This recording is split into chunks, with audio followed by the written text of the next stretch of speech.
Let's make sweet and spicy tantan mian ramen. Madali lang to gawin and ito lang yung mga kailangan. Gawin muna natin yung paste, make sure na hindi pa mainit yung pan niya na. Pagsamasamahin lang natin yung peanut butter, vinegar, and chili oil. And para mas masarap, lagyan natin ng UFC banana ketchup. Mix and combine everything until maging ganto yung consistency. Set aside and clean your pan. Isosotay lang natin yung garlic and then the ginger. And then inflat nyo para mas lumabas yung flavor. That's the time na ilalagay mo na yung ground pork. Saute lang natin up until maluto. Tinanggal ko na rin pala yung katas na galing sa giniling. Saka ko nilagyan ng soy sauce and the UFC tamisanghang banana ketchup. Just make sure to mix everything kasi ito yung magiging toppings natin. And then saka tayo gagawa ng pinaka-soup niya. If wala kang chicken stock, just use yung cubes. I use oat milk here pero you can use naman other choice of milk. Let it boil and then set up mo na. Una nating lalagay is itong paste na ginawa natin. And then the soup kayo na bahala kung gaano karami. Saka mo ilagay yung noodles. So, nabili lang namin to sa Japanese store. And then, the ground pork.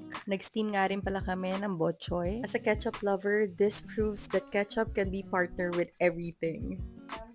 Oy! Chef, ikaw. Ayun, sarap. Sarap. Sarap na ito ah. Ang sarap. Oh my God. Hindi sa tatatakam. Gawa ka pa ulit na ito ah. Thank you. Love you. Approve kay Mister? Good. Sarap.